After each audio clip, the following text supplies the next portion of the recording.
Here's a live look at the nation's capital. Tonight, just a few hours ago, President Joe Biden delivered his first State of the Union address, and much of his early focus was the ongoing crisis in Ukraine.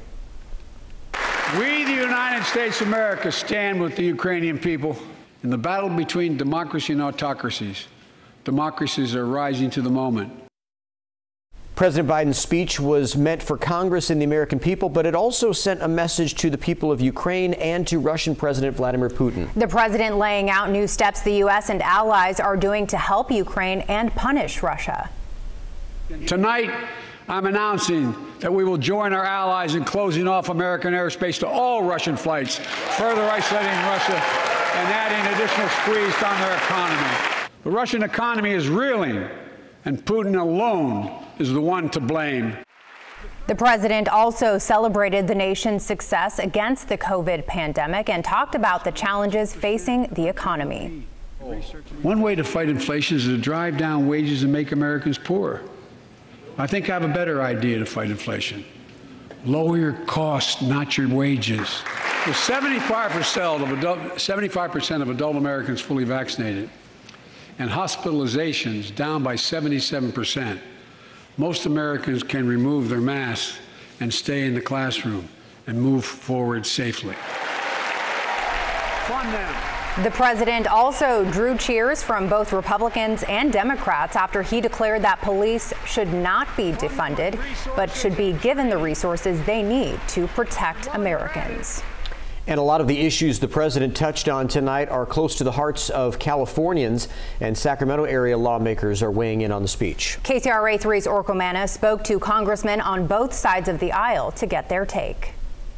Tonight, I call on the Senate. President Joe Biden addressing the nation in his first State of the Union address, starting with the Russian invasion of Ukraine. My office has been getting phone calls from folks that have relatives or others that are trapped in Ukraine. Democratic Congressman Ami Bera represents California's 7th congressional district. That's in Sacramento County, home to thousands of Ukrainians. He says locals should rest assured the president's sweeping economic sanctions on Russia will make a big difference. You've never seen sanctions like this, and the message to Vladimir Putin is, this is your war. You didn't need to do this. You weren't threatened. You chose to do this. The Biden administration also says it will tap into oil reserves so America does not buy oil from Russia. Republican Congressman Doug LaMalfa says he wants these efforts to go a step further. I would ask for him to do an emergency declaration to have America turn on its ability to produce oil, natural gas, for our own needs, since our prices are so high. And that issue of inflation is something top of mind for many Californians. With the cost of gas and groceries rising, Biden says America should not rely on foreign countries. We've got to do more. We've got to increase our supply chains. He implored Congress to pass the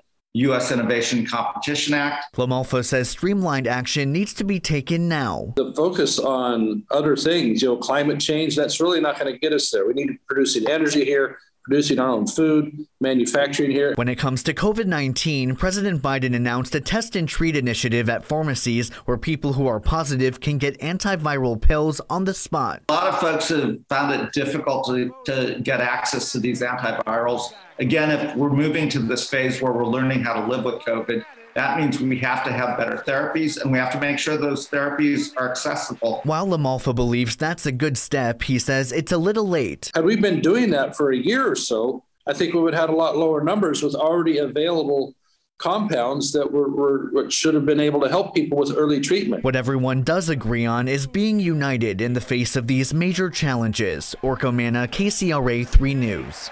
Biden's infrastructure investment is also a big deal for Californians. Lawmakers we spoke with tonight say it will be important to make sure our region gets an adequate amount of funding to fix roads and bridges.